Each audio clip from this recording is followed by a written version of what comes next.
All right, let's do a quick part 2. So we've we've sent the owner the base map. He's done some driving and sent us back some log files. So let's open those up and take a look at them. I'm mostly going to pay attention to on throttle stuff or possibly more in boost stuff for the sake of this video. But you could, for example, do a more thorough look at these log files, especially if you needed to do more math scaling. And again, I have a math scaling dedicated video for people that run an aftermarket intake, because pretty much that math will be measuring a different volume of air than what it would from stock. All right, let's just highlight the feedback knock correction column. This helps me kind of scan through the log real quick and gauge if there was any considerable knock events. And sorry that you have to view this in real time. Another quick note is you don't want to change the parameter list while recording, because it breaks up your log like this, and then you'll see it like changes stuff. Anyway, it's good to set it and forget it and just do a full recording for the log. Looks like a pretty good long log. It looks like a bunch of idle. So on the right to the left, you'll see the 800 RPMs.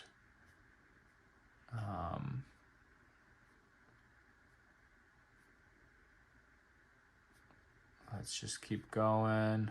Trying to get to a point where he starts driving. It looks like that here, getting into the 2000 or so. Here we go. So we see a little bit of knock.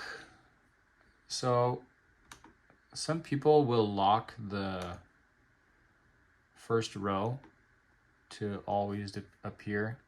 Sometimes I just delete unnecessary rows. I think you have to right click and delete. What I do is I don't save the Excel doc though, because I want to go back later and still have all the data, or save a copy where you haven't fiddled with it. But anyway, we were in a little bit of boost. No, we weren't actually. Manifold pressure was still -4. Looks like very low throttle input, about 11%, but we saw some knock, and it could just be this resulted from an aggressive amount of ignition timing. We're pretty rich on fueling coming off throttle. And so what I usually do is, for example, it pulled -2 degrees. I go and look at the total ignition timing. It's 41, so it's a bit much per se. And it looks like it really evened out, or it was fine at 35 and was still pulling a little bit at around 39. But what you do is go find that place in the map. So 4100. And then the load was 0.59. So if I go back to the ignition timing or base timing table, you'll see around 4100, and 0.59 is about here, 0.6 in terms of load. And so for example, you're like, all right, so it doesn't like that amount of timing. We can bump it down to like 42-ish sounds fine. Something that I'll do is also blend it with the map to the right. And so as mentioned previously, we can look at a little 3D representation of the ignition timing table. I like things smoothed out. I think smoother transitions the car is usually happier with, and it'll feel smoother in your driving, so to speak, your driving experience. I'm seeing a little bit of an interesting crest right here. Maybe I'll smooth that out a little bit. I just need to find out in the map where that is. It looks like to me that it's like somewhere right here. Nope. Let's go and do that. I think that's happening pretty much, if we look, low load and low RPM. So it's something like right here.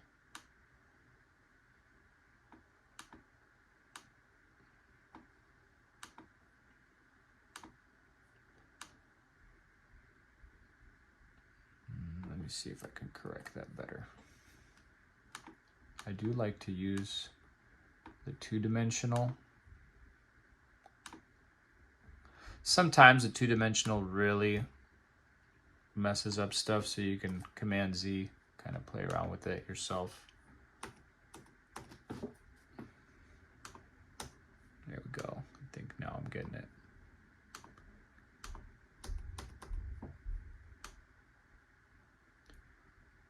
And again, every tuner has their methods, their sauce, as they like to call it.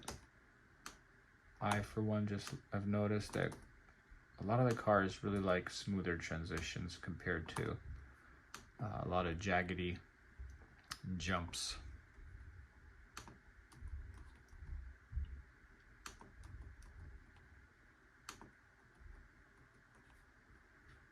Just correcting a couple things here.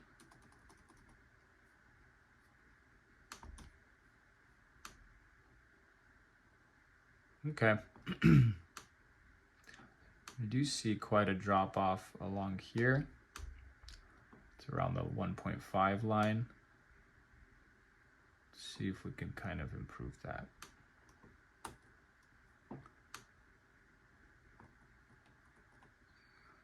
Just bump this up a little bit. Should feel better as you're getting into some boost. Okay, save that out. Let's continue reviewing the log. Again, the car looked kind of rich, although the final requested final fueling base. We need to switch this from lambda to AFR. That way it'll help you instantly compare it to the actual reading of the O2 sensor. Also, this kind of rich reading could indicate some atmospheric blow-off issues. I've seen that in the past. So best to test it, make sure it's not leaky.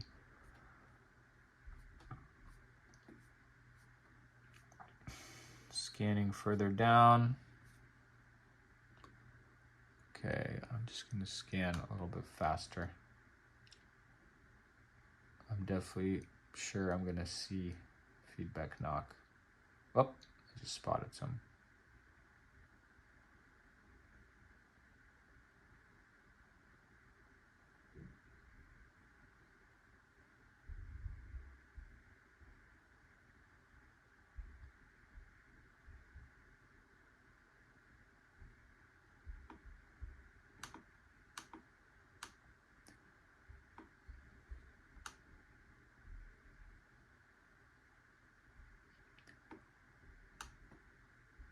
Let's see.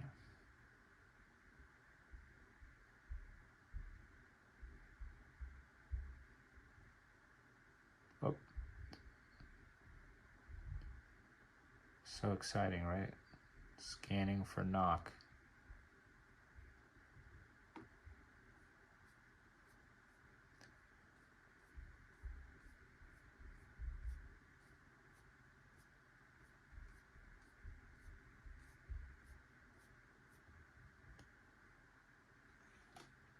Another thing that I usually scan for is throttle input. So you could easily scan specifically for throttle inputs, that are above 50% and so on. So again, it's just an Excel doc. There are people that I am sure are much craftier at traversing Excel docs than myself. I'm not an Excel pro.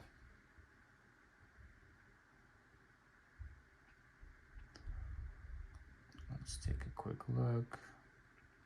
Okay, so the owner also mentioned the car seemed to run a little bit extra rich, and that's okay. We can dial that back too lean would have been an issue. And so sometimes initial tune you do set up to run a little extra rich. So let's see what's going on here. You got into boost. Yep.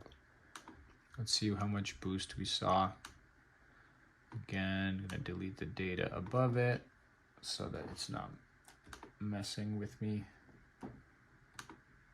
Okay, manifold pressure. Not bad. So we were requesting like 14 PSI. We got 70 with the wastegate duty. Wastegate duty cycle of only 9%. It's quite a lot. Something to me here says that either the wastegate is stuck or it's just extremely stiff spring. Because technically, I don't think we should be seeing. Yeah, I don't think we should be seeing 17 pounds of boost. But nevertheless, we hit that spot, and this is helpful because we can adjust for the ignition timing again in the map. The fueling was nice and rich, which was helpful, but we still saw ignition total timing of around 15 at 4,000 and 2.6 load. So 2.6 load is between these two, and so we can kind of take it down a bit. Let's just do that. Let's interpolate from above. It would probably be smart to take it down a bit as well prior. And then let's 2D interpolate here. That looks good. So thankfully we were still fueling pretty good. We can see that the injector duty cycle was not too bad. We hit around 70%. But something to me says that we've got quite a lot. Yeah, we're not getting too much, like the wastegate is not opening. That's my point. So I'm going to tell the owner to check out the wastegate. It just looks like overboost at 40% throttle with only 10% wastegate duty cycle, which is quite a lot. What that will merit me to do, right? So for example, initially we set wastegate duty, and again, I can now kind of try to match. So now that I saw that the car is okay at 17 PSI, I'll bump up the max boost request to 17, but that's the request I'm making at 95 and above % throttle. So again, the car's a little boost happy, a little boost creep coming in. And so we're gonna try to ramp up the boost a little better down below. I can show you this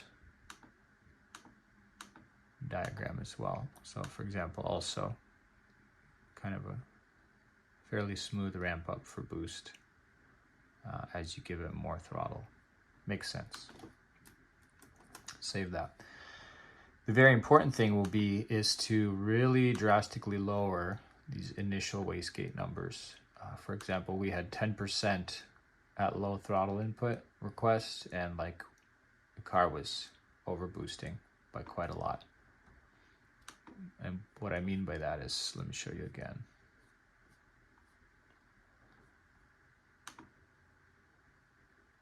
Let's go forward. Okay, so throttle input about 40, 45, 47. Wastegate duty cycle like 8%, very low. Yeah, primary wastegate percent. And to me, this just signifies that we've just got like either a stuck closed wastegate or the spring in there is extremely stiff. So that would need to be tested manually on the car. Again, the fueling is good. The -2 feedback knock is not too bad. It's also interesting that the manifold pressure did die down.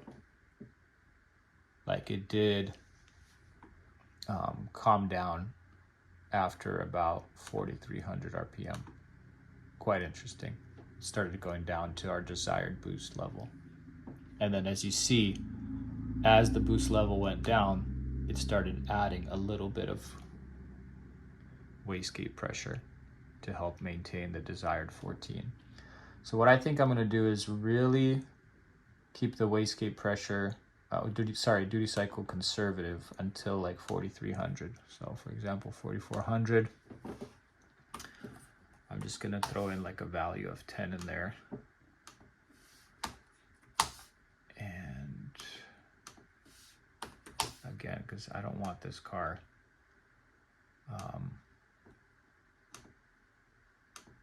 hurting itself, so to speak.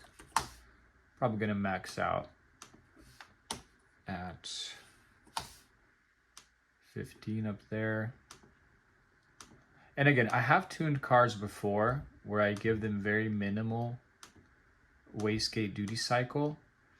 The difficulty there is even if you completely disable the electronic boost controller, you're still going to get high boost because of the stiff spring.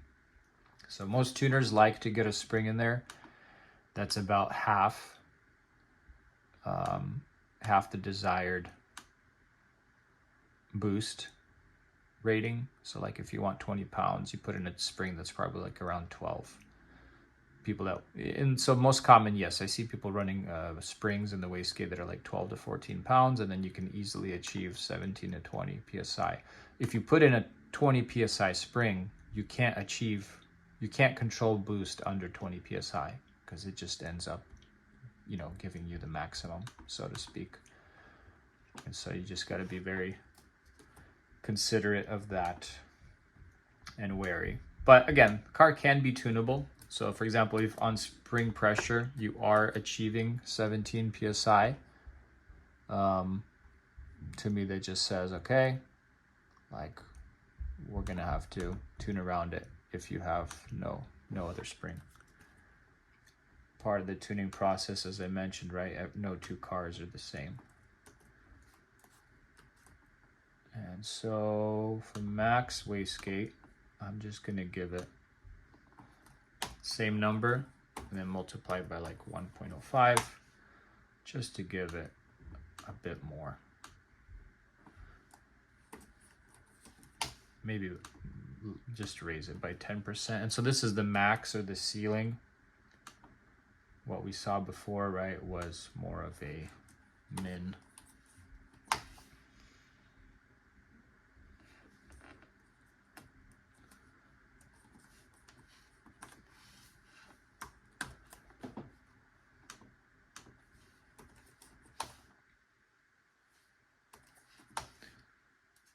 Save that.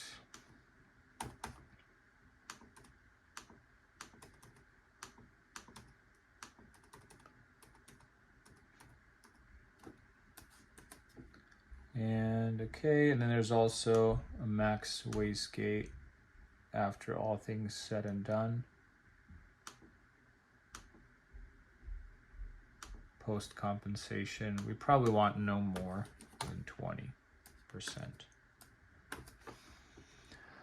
On the other hand, what this could be, quite possibly, is simply sometimes a plumbing mistake on the electronic boost controller. And so that can be fixed or remedied pretty easily by just double checking all the plumbing. Just to call that out as well.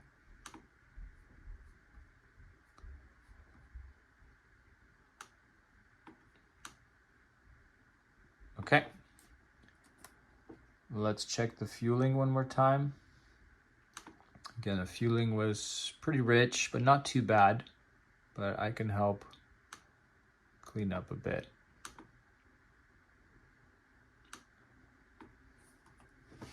Just add a little bit more fuel, some of these areas.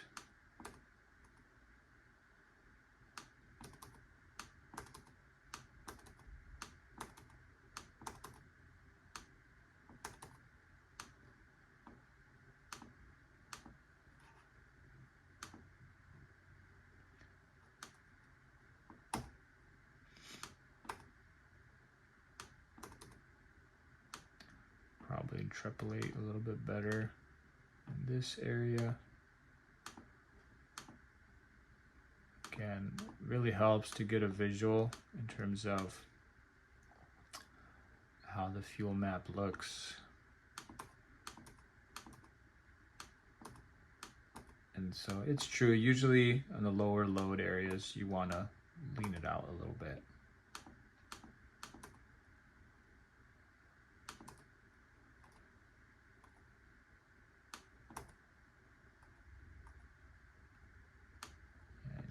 Some horizontal interpolation. I think we look pretty good.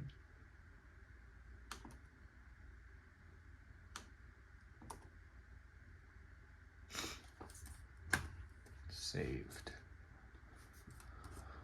Okay.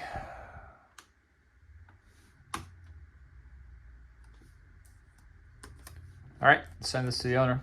We're gonna make the remarks and have them double check the wastegate plumbing for the 3-port. It's very easy, very common to kind of get those mismatched, and then so you could get erroneous boost control.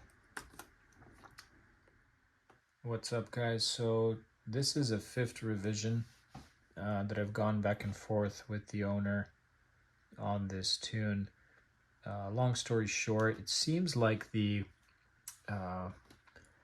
factory electronic boost controller is not doing its job, and so anytime we give it wastegate duty cycle, the car would break up, or I guess fluctuate in the way, let's say, the boost would come on. And so I asked the owner to double check spark gap and make sure the spark plugs are good, so that we're not just getting boost blowout at you know, spring above spring pressure for the wastegate.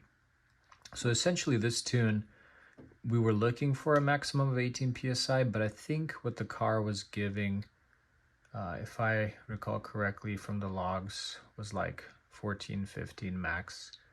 And again, as you go in the higher gears, the load gets higher.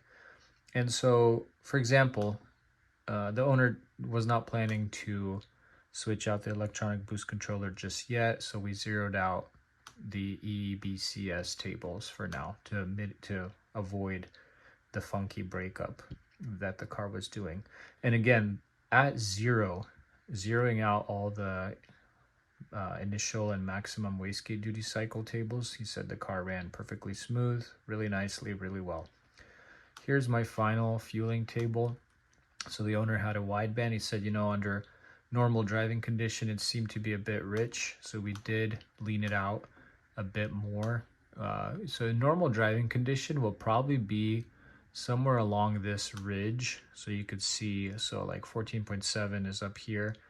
So, you know, normal driving condition will be something along this ridge, and as soon as you start getting on the load or into boost, your fuel mixture will drop or enrichen, you know, and then once you hit max boost, usually up here, which is like 4,000 or up, or a load of 1.5 or on 2 or more.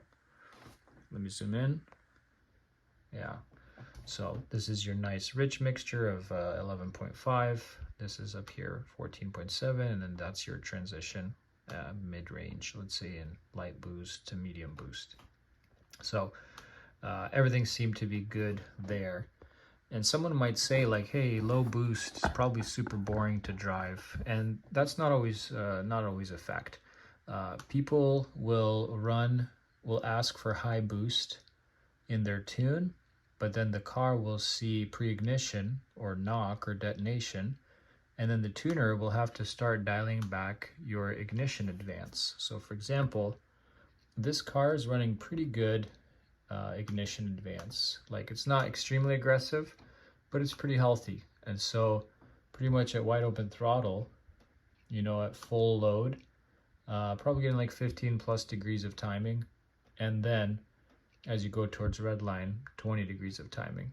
And the owner said the car feels really good, really healthy for what it is. Let me also correct that. This is a load factor or engine load of grams per revolution of 3.0. Because of the lower boost, let's say, the car is running at something like a 2.0 or in the area of this. So you can see the ignition timing is much higher at the lower load. And so here around 4K, where you would be loading up probably the highest torque with the highest boost, you're probably running about 20 degrees and then up to 28-ish towards red line, towards 7K. So you can see how you can play with your ignition tables, even if, let's say, you have a little turbo or you can't push high boost, you can always tune around things. And so sometimes a lower boost car can make more power than a higher boost car because of the correlation of ignition timing. You know, someone might be running 20 plus pounds of boost, which will get you to like that load of 3.0 or higher, but you will see major knock. And so the tuner will have to dial this back to like under 10 degrees. I've seen it happen. Sure, if you have a very healthy car, very healthy engine, you can run high boost and aggressive timing, and that's the best of both worlds. That's where you get that big power, you know, great power, and that's a perfect world for a tuner. But working with, let's say, what people have installed in their car, it's always a dance between ignition timing and the boost. So I always say at like a good load, like a fairly high boost, I don't know, we're talking about like 18 psi, maybe more. If your car can run 15 degrees of timing at 18 psi, like, it's a really healthy engine. Oftentimes I'll see, you know, these higher mileage Subarus run at like 13, 12, 14, it really depends. And then some of the nice built engines, yeah, you'll see it easily hit over 20, and then also easily get, you know, up to 20 degrees of timing towards the red line. So, you know, something like 15, 16, 17 degrees at the mid mark, where you have the highest torque, where the engine really loads up and the boost really comes on. Hopefully that's useful information in general. But yeah, in general, tuners, you know, feedback knock, I always say look to avoid knock if possible. Some tuners will ignore anything up to a -2 feedback knock. I still like to tune conservative in that regard, because you don't know where the car is going to run, whether it'll encounter hotter temperatures and things like that. Sure, there is quite a bit of correction, so timing compensation for intake air temps, for example. Like, you can definitely start pulling timing when you get over 100 degrees intake temp, which I have in this tune, and that's a good safety precaution. Or you can add timing if you get into really cold temps, because you know that there's ample tuning and you want that efficiency in cold temps. So yeah, hopefully this video is helpful overall. Let me know if you have any questions. We'll do more tutorials in the future. Thank you for tuning in.